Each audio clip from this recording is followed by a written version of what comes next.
So what's this hill? What's this park? This is Craiglocket Hill. It's about 5 minutes from where we live, and it is, I think it's my place of solitude. I didn't even know it existed before lockdown. We come up here as a family quite often, but whenever I teach, I try and come up here every morning and leave my phone and leave my wallet at home, and just come up here and enjoy it, whether it's a Scottish summer or not, which is usually snowing. But no, we come up here a lot. It's just a lovely place.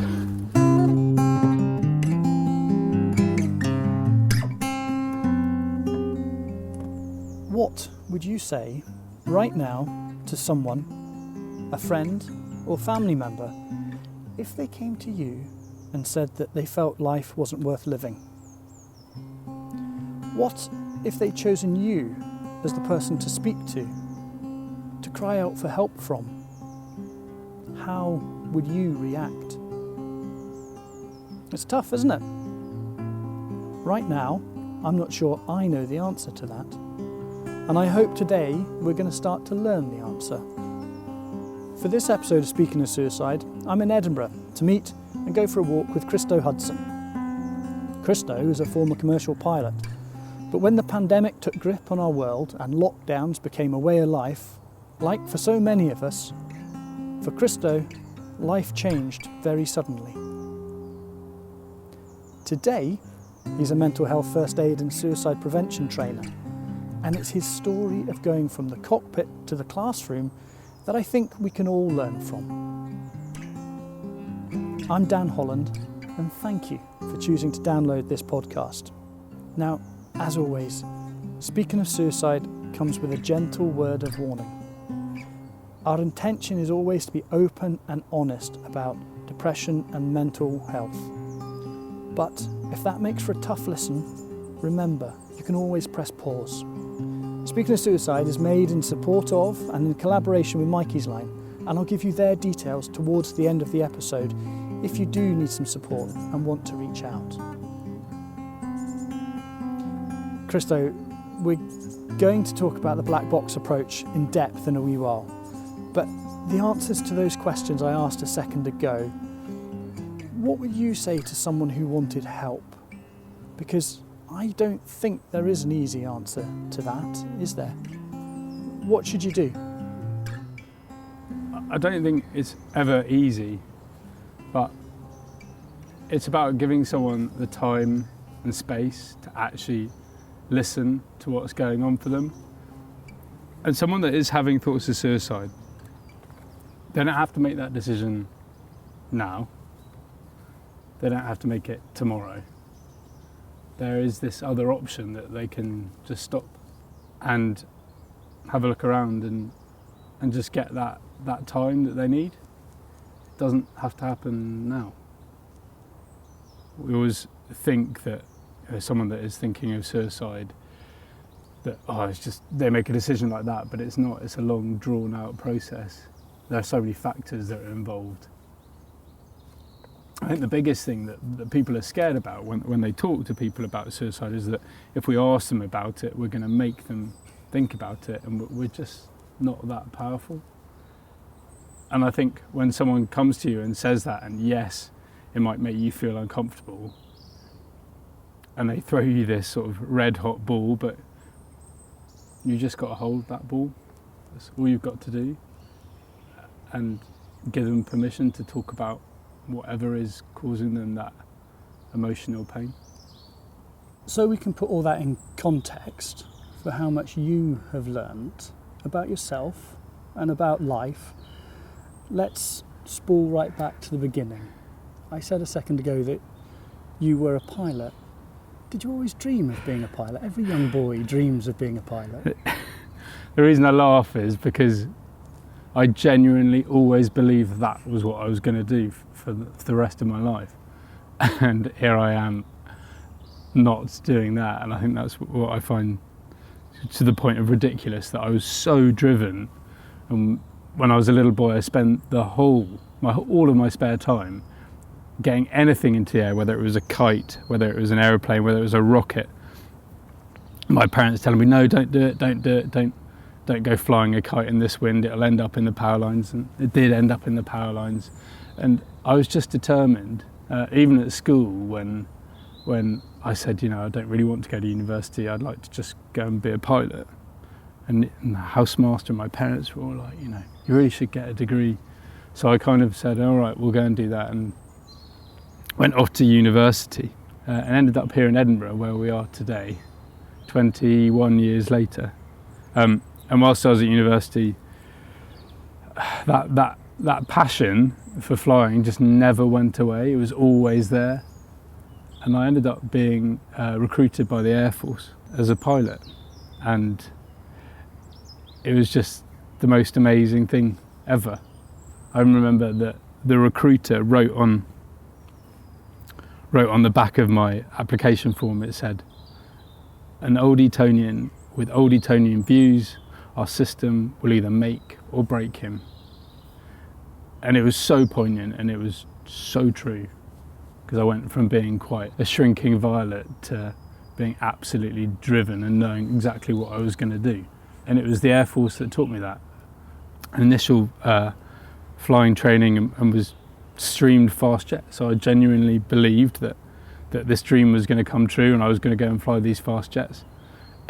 And very shortly into my career, I was told that probably shouldn't be flying aeroplanes, let alone flying fast jets. So I distinctly remember standing in the shower in the officers' mess, wondering what on earth I was going to do with my life, because all those dreams had just been completely shattered. But I was determined, so I got rid of the fast car and became a commercial pilot after a lot of financial worry. I ended up at Flybe in the right-hand seat of an airliner, and it was just pure magic. It was just the most wonderful job, because of what I was doing, but also the people I was doing it with. And was that the buzz? Was it the people and the places you were travelling to? No, the places are, as a pilot, we get this glamorous lifestyle, and you get 25 minutes on the ground to walk around the aircraft, and sometimes you don't even get out of the aircraft. And it was just the fact that we all did it together. And people often ask me, what was the responsibility like? And it was just me going flying with a friend. And what about all the passengers behind you? And I was like, well, as soon as that cockpit door closed, they were just part of the operation. There was never that feeling of sense of responsibility. It was just a day out, and it was brilliant. It sounds like the thrill was actually the freedom of taking off into the sky, and you're in control of where you're going, doing what you love. Yeah, that was it. I think people often ask what I loved about it, and I think it was an element of escapism. When you advance the throttles at the end of the runway and you get clear for takeoff and you feel the engines roar, and that's it, you are strapped into this metal tube. And perhaps you are absolutely in control of exactly what's going on at that point. And when you get airborne and the wheels go up, you can't do anything about the stuff on the ground. There's nothing you can do about that. And I think that's why. And the views, sometimes we were so delayed, you'd see a sunrise in the morning and you'd see a sunset at the end of the day. But that didn't matter. And you'd always, even if the weather on the ground was horrific, you'd always break through the cloud at some point. And it was amazing. How long were you flying for? Did you always stay in the cockpit as a pilot, or did you take on other roles? I was with Flybe for just coming up for 13 years. So I was a first officer and then became a captain. Captain sits in the left-hand seat, and then quickly I progressed to become a training captain. So I was trying to share those skills and that passion with new pilots, sometimes experienced pilots that were joining the company. And that became my new buzz. And yeah, it was tiring, but you work with these really positive young people that wanted to learn. They really wanted to get it. And I found that my role as a trainer, it wasn't technical. The way I saw it, it wasn't me teaching someone about the ins and outs of the aircraft or air law, or that wasn't me. But if there was someone that was struggling a bit and perhaps didn't believe in their own ability, or perhaps had a few bumps in the road, I kind of just took them, excuse the pun, took them under my wing to try and show them that they could do it and that life was going to be all right. And then I got recruited into the safety department, the flight safety department. And my role there is what was called flight data monitoring, FDM gatekeeper. And that sounds very, very dull. It does, doesn't it? It does, dealing with data every day. Do? What were you doing? So, putting it into less dull terms, is that I was a black box investigator. Now, the aircraft records every movement from the moment that red light, the flashing red light on the belly of the aircraft goes on. From that moment until that light goes on, until that light goes off, the aircraft is recording everything. Sometimes things happen in aviation and incidents and accidents happen, and flight data and monitoring was a way for us to get a human view on that data and try and actually work out what was going on in the flight deck. And I'd have to try and work out what was going on. And these investigations were conversations. And normally when someone from flight data monitoring would phone up, pilots would absolutely, they were so lived in fear of it. But it wasn't supposed to be like that. It was, let's try and help and try and see why these things are going on.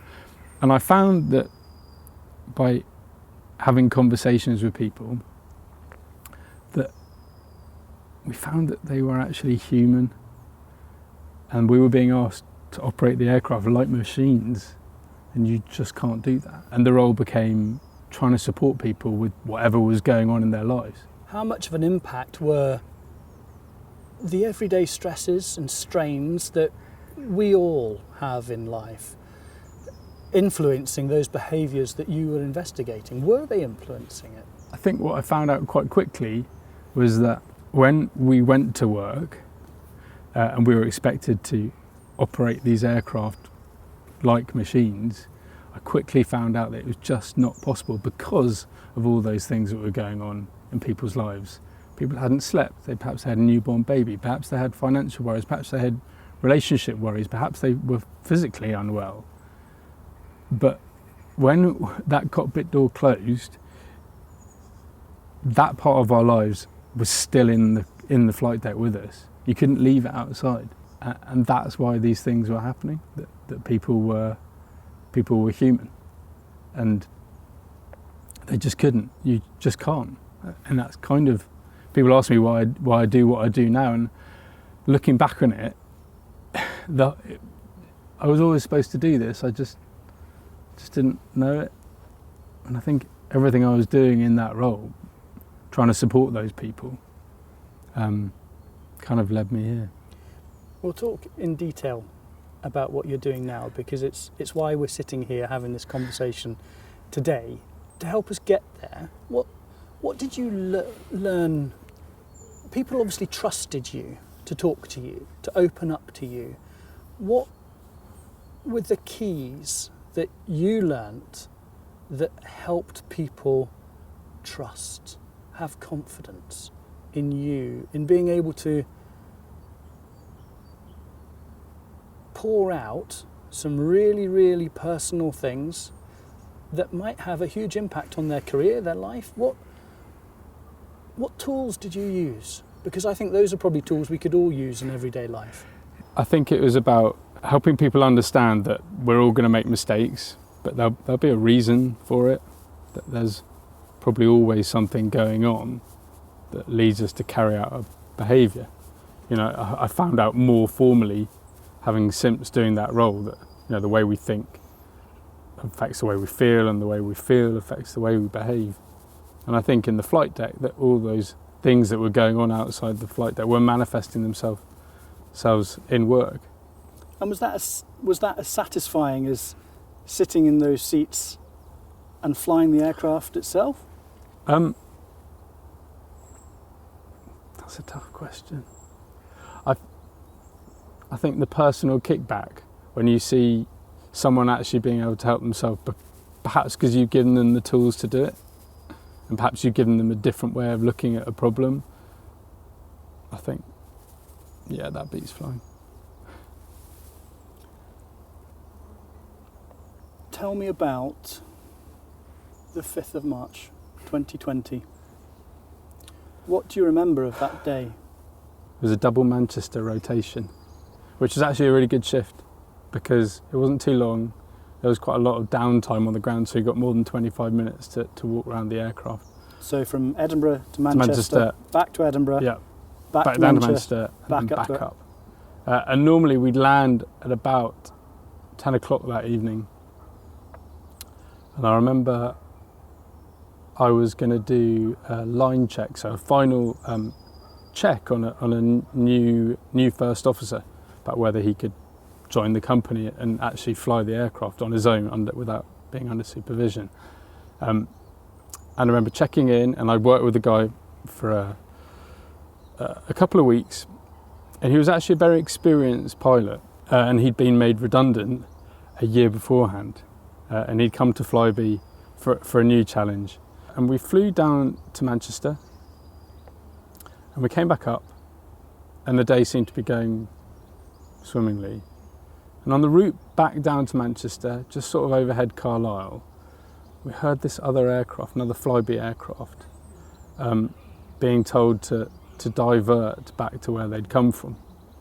And there was this really eerie feeling about it. It was very rare that would happen. And you could hear it in the pilots' voices. And I remember flying back into Manchester and just having a real sense of unease about everything. But also in my mind is that I'm still the captain of this aircraft, and we've still got passengers on board, and I've still got a job to do. And there was just chaos. There was all these aircraft that shouldn't have been, all these Flybe aircraft that shouldn't have been there. I remember the first officer, because he'd been through redundancy before, he said, "It's over, isn't it?" And I remember trying to stay really calm. No, it's fine. And Flybe had gone bust. Flybe had gone into administration. What did that mean for you, right there, right then? What went through your head? To be brutally honest, I just soldiered on. I was still convinced that this wasn't... No, I was still convinced we were just continuing with our day, and there was a mistake. You were made redundant that evening, that yeah, day? That was it. That was that night. And then the rest is a spiral. Everything around you just starts closing in, and I felt nothing really. I was still convinced that the next day was going to be another day, and I'd get on my uniform and I'd go to work and I'd have a disgusting cup of coffee and go through that whole... And it just didn't. And I just... complete and utter denial. I read in your blog on the Black Box Approach website, you described redundancy like a divorce you didn't want.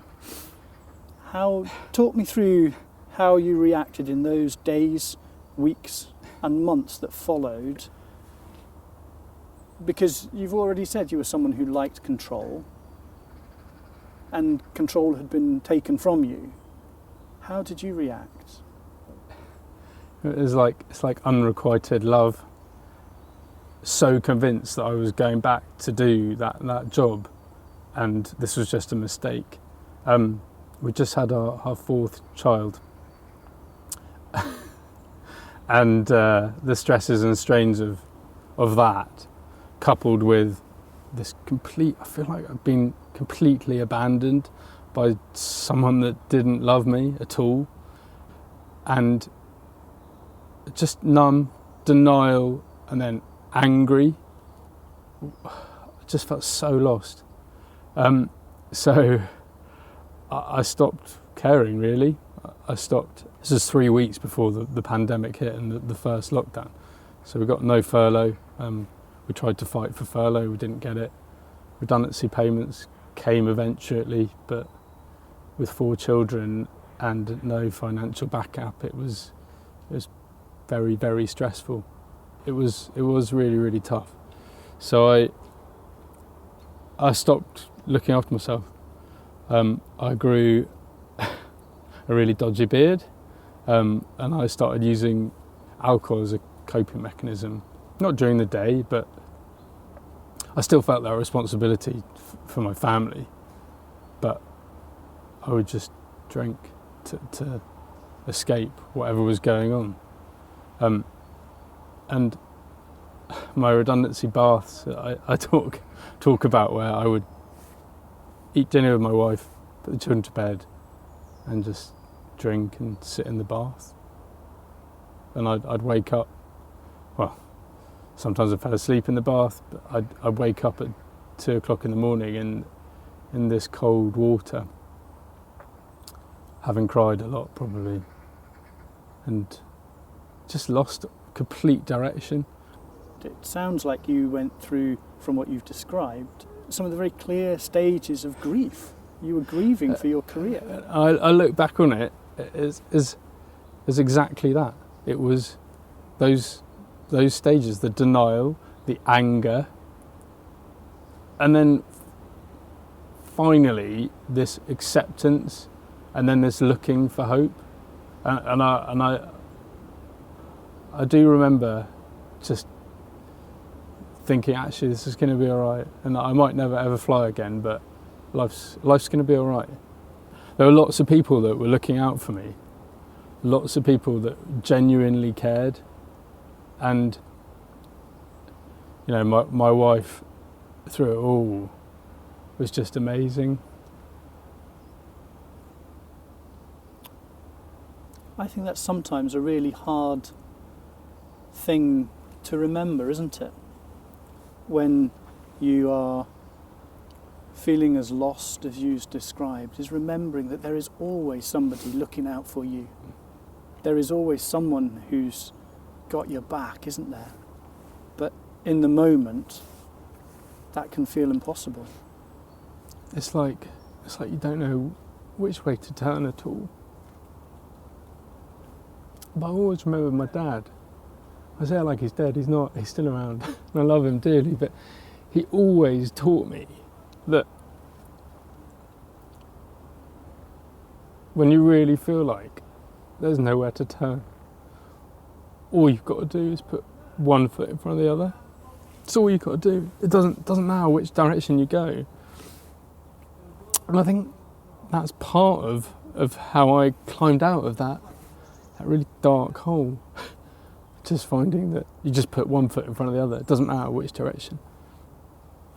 So I started helping other people, because there were people out there in the same situation. There was 17,000 unemployed pilots, let alone numbers of cabin crew.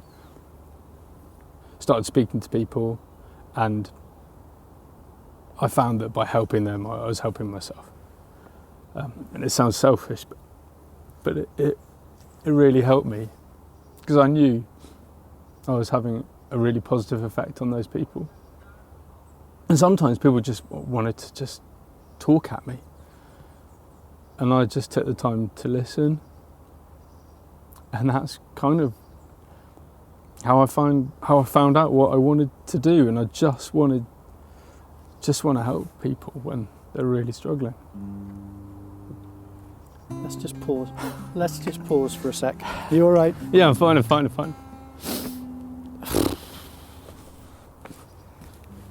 If you want someone to talk to, or are worried about a friend or a family member who needs help, then you can text Mikey's line on 07786 207755, or contact them via Messenger, web chat or Twitter. They're available Sunday to Thursday, 6 p.m. to 10 p.m, Friday to Saturday, 7 p.m. to 7 a.m. You all right, Christo? Yeah, I'm good. Yep. We're standing in Edinburgh's Craiglockett Park. We're overlooking the western side of the city, And while we've been standing here talking, I've been hearing the odd aircraft come in overhead. And we've talked an awful lot about the cockpit. Let's have this as our last thing, because I want to talk about what you do now. But I think that phrase that you use as you taxi down the runway, as I'm sitting in the back, when you lift the nose of the aircraft up off the runway, is to rotate. You started smiling. So tell me about how you started to rotate life again. I wrote myself a letter, and it sounded ridiculous, but I have a mentor, a friend, and he said, write a letter to yourself. Ask yourself, what do you really want from life? Keep asking yourself, why? And the letter was to be opened in a year's time, and it wasn't about financial gain. It was, what did I want to achieve in life? And I wrote that letter, and that was my first step forward. That was the first step I took. And I found that perhaps I did have a bit of a skill of helping people, and perhaps I could use that in a more formal way. So I trained as a peer support volunteer, supporting pilots in particular who were really struggling with what was going on in the pandemic, and just them going through the same motions as me. And just speaking to people about what was going on in their lives. And I did a mental health first aid course, never heard anything about it, but it gave me permission to actually talk about what was going on for myself. And I trained in suicide first aid. I did this course about how to have a conversation with someone that's thinking of ending their own life. And it just clicked. There was something about it. I think with my own personal lived experience of poor mental health and my training background, it just clicked. And I could actually give other people these tools of how to listen, how to have a kind, caring conversation, and actually hear the emotional pain that someone might be going through. So I did that, and January the 8th, 2021, I launched, I say business in the loosest sense of the word, but this organisation, it is just me sitting in my bedroom / office, but I teach these courses, not so people can always help other people, but so they can help themselves as well, so they can spot the signs that perhaps things aren't right, these what we call absences of normality, the fact that they grow a dodgy beard, or the fact that they want to just go and wallow in the bath for hours, or the fact that they want to drink to numb the pain of what's going on for them. And these courses genuinely change people's lives. It gives them permission to talk with other people about things they've noticed, or perhaps that relationship they have with themselves, to perhaps give them the permission to be actually honest. And there's so much stigma that surrounds mental health. The society, social stigma, but also the self-stigma when someone doesn't want to admit to themselves what's actually really going on for them. But the biggest kick I get out of it is when I know that someone has really been helped. And whenever I deliver a course, I say to everyone, one of you in the next 48 hours will email me or phone me or text me saying they've had the courage to have a conversation with someone that they've been worried about. And that's what it is. It's about having that confidence. It's not ever about, I don't think you can ever be comfortable with talking about mental health and mental illness, but you be confident about it. And if you can do that, it just breaks that stigma, just a little bit. And that's what I'm trying to do. I think it takes great strength, physical and mental, to go from where it sounds like you were to where you were when you started the black box approach. And there's the name is there, it's the analyst in you, it's the dissecting the information to get to the root of the problem. But you sound like you went from one extreme of needing to pick yourself up to the other extreme to having regained that self-confidence to help other people. Were there milestones along the way? What were the steps that you went through? I think there was one of the biggest things I had was actually acceptance that perhaps I wasn't that pillar of strength, or I'd lost it. I'd lost it temporarily, and I'd lost my way. And I don't know if there were specific milestones, but I think the thing I found most difficult was that I was always in control. And when I got made redundant, there was no rule book. And I was trying to write that rule book. And that's why I laugh about it now. You know, goodness, if you'd asked me what I'd be doing now, I would absolutely no way.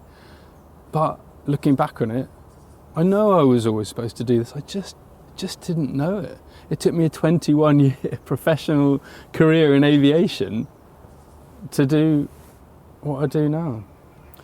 When people come on your courses, what is their biggest fear about opening up a conversation with a friend or a loved one that they're worried about? And be that they've noticed a change in their mental health, or that they're worried that they're having suicidal thoughts. There are always two concerns that people bring to me. One is that they don't want to make the situation worse. And because of that, they don't ask. They think that by asking someone about suicide, that they might make them think about it if they weren't. And we just know from research it's just not true. We're not that powerful. I wish I was powerful enough to say to you, Dan, will you give me a salary for the next year? No one's going to do that. And by talking to someone about suicide, you can't make them think about it. All you can do is ease their pain by giving them permission to talk about it. And when you ask someone confidently, clearly and directly, we don't use humour, we don't use guilt, you can see in their eyes, in their body language, in the whole demeanour, what a relief that might be that someone's actually asked them. So that people are worried that if they ask, they're going to make someone think about it. And they're also worried about the reaction. What if they do say yes? And when people ask me that, my response is always the same as like, yes, it might feel uncomfortable when someone says yes to you. And you might have to, we talk about this red hot ball that someone's just thrown you when they say yes, but you haven't got to hold that ball forever. There are some amazing supporters out there that help you hold that ball. And yes, it might be uncomfortable. And as crude as this sounds, it's not about you. It's about them. And by you taking that red hot ball off them, that can change their lives. We mentioned tools of being able to help people open up earlier on. I think listening is a really fundamental thing that we could all do so much more of in life. Listen to others, listen to ourselves. What other tools are there? Because if somebody hands you that red hot ball you've described, and you're not expecting it, that really, really is a red hot ball, isn't it? You're absolutely. How do you react? What do you, in the instant? And let's not sugarcoat it or lie. When someone gives you that red hot ball, it can be shocking and can be uncomfortable, especially if it's someone you know and love, because you'd never want anyone to ever feel like that. You just have to be in the moment. We talk about active listening, and it is just about being there and giving them the time and space to just talk, to just tell you what is causing them that emotional distress. We know, that people thinking of suicide don't want to die. They just want the pain to stop. So you taking that red hot ball is taking away some of that pain. It's taking away that perhaps physical, perhaps emotional distress. It's taking away some of that burden from them. And it can just be being there. Just listening. Not feeling like you have to give advice or information or answers, and not leading it with questions. Have you thought about this? Have you thought about that? It's just about being there and letting that person talk. Sometimes they won't want to, but if you've asked someone clearly and directly about suicide, and they say, no, what are you talking about? You've given them permission. And if they ever do feel like that, and we know it is so common, 1 in 20 of us are having thoughts of suicide in one time, we know that because you've already given that person permission, if they ever feel like that, you're the first person they're going to come to. It's just about giving someone time and space. You said earlier on that your wife was a huge support for you. Have you spoken to her now about how she supported you then? Did she have these skills that you teach when you needed the help? Because I wonder how she might have supported you if she had the knowledge you're teaching now. I think she just naturally, I've always said this, but we've been together for a long time, and she's the only person that could ever really get me. When I'm full of energy and I'm on a push to, achieve something, and really a go-getter, and then sometimes, I'm a little bit low and not feeling all right with what I'm doing.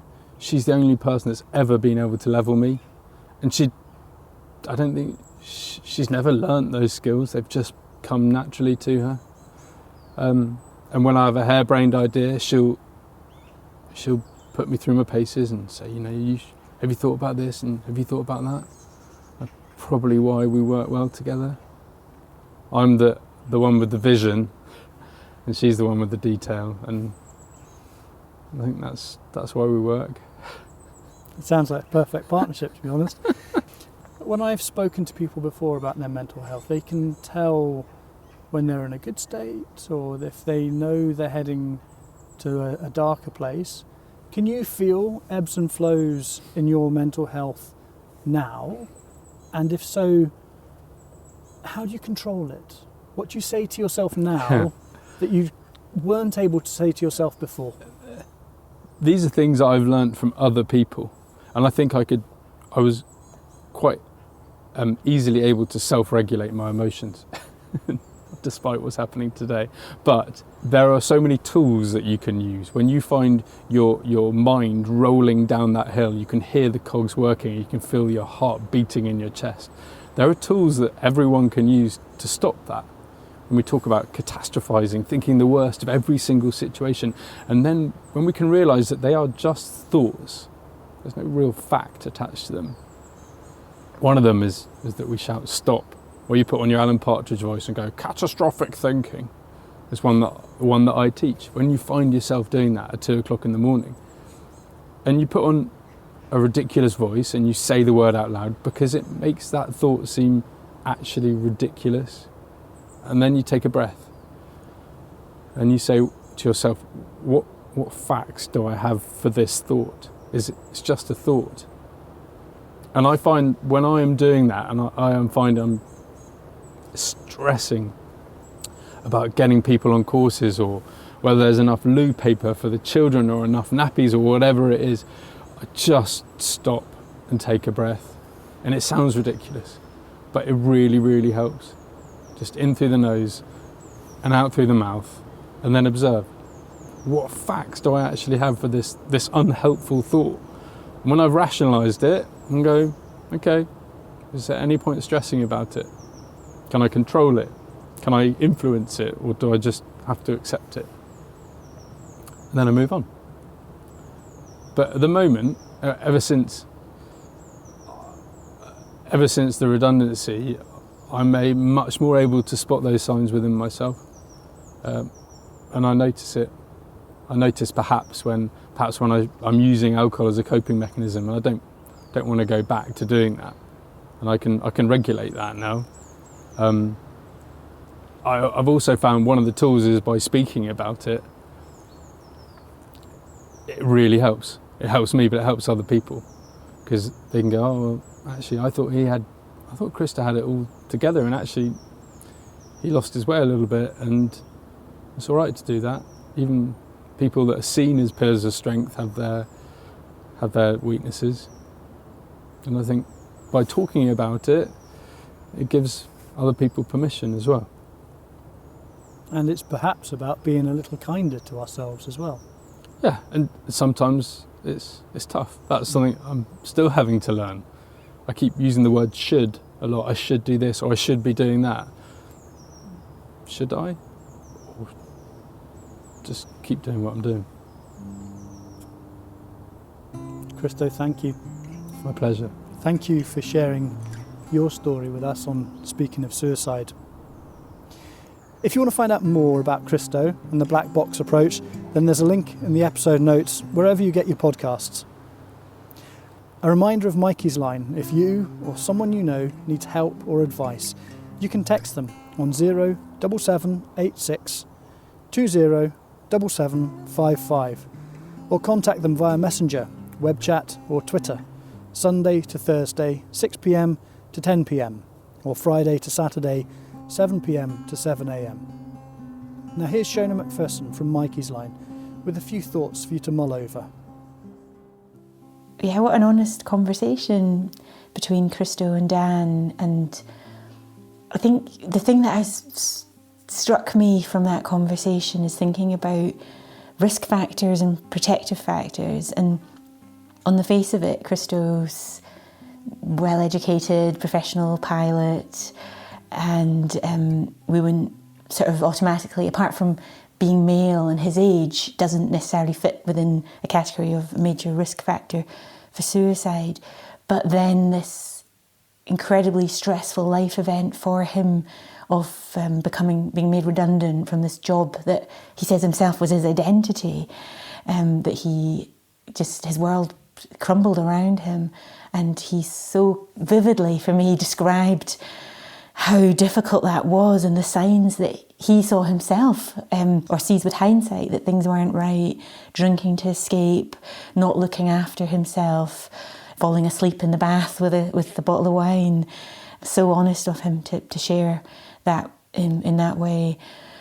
And if we think of risk factors and protective factors, sounds like Christo was having a horrible time with depression, and the protective factor possibly that stopped it getting worse for him or putting him more at risk for suicide was his relationship with his wife and the support that he had from her. He had someone to speak to that he was able to, and who understood and was able to help him.